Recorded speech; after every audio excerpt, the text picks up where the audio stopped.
Hello and welcome to another video on my animal communication channel.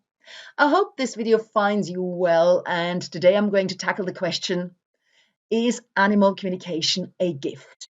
A special gift that only certain people have? When I reveal that I can speak to animals, a lot of people will say, "Oh wow, such a gift. You're so lucky. I wish I could do that." Well, the good news is it is a gift, but it is a present that we've all been born with, that we are all able to do. Why do most of us not know how to talk to animals, including me for many years? Because we've forgotten about it. We all know, or hopefully you know, children who have, for example, imaginary friends.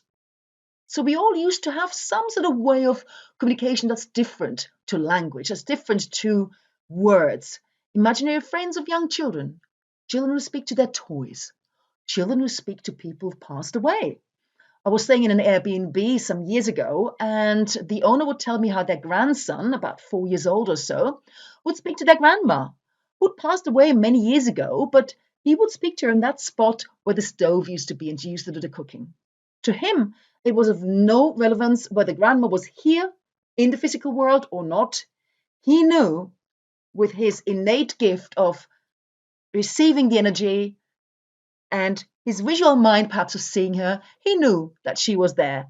He knew that despite being not on this planet anymore, she was still there. Her energy, her spirit was still there. He could talk to her and she would talk back as well.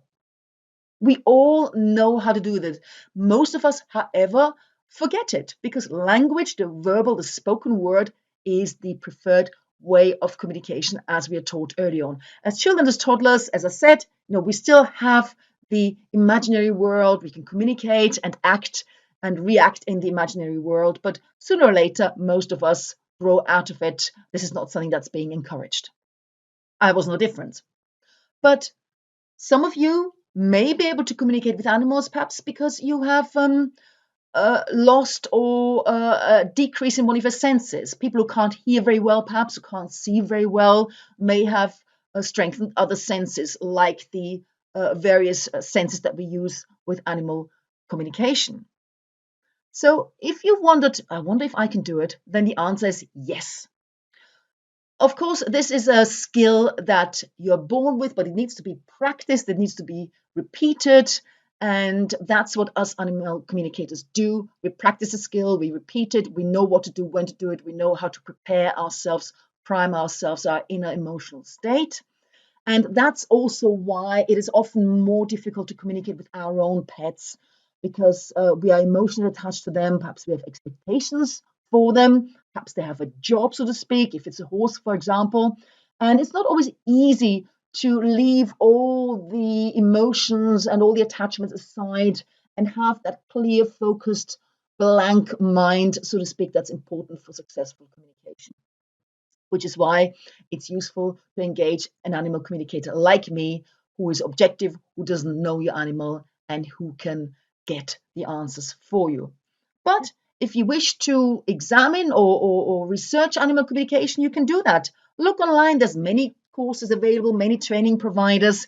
If you want to perhaps make a start, be sure that you choose one that resonates with you, the training method resonates with you, and give it a go. And I might even do a video about connecting with the animals in the future. Let me know if you want me to do this. So in summary, animal communication is a gift, but it's one that every one of us is born with. Just some people develop it more than others, and some people develop it so much so that they are making a career out of it, making a business out of it, and can get answers from animals, past, present. I hope this was helpful, and I hope it's inspired you to perhaps do your own research when it comes to talking to your animals.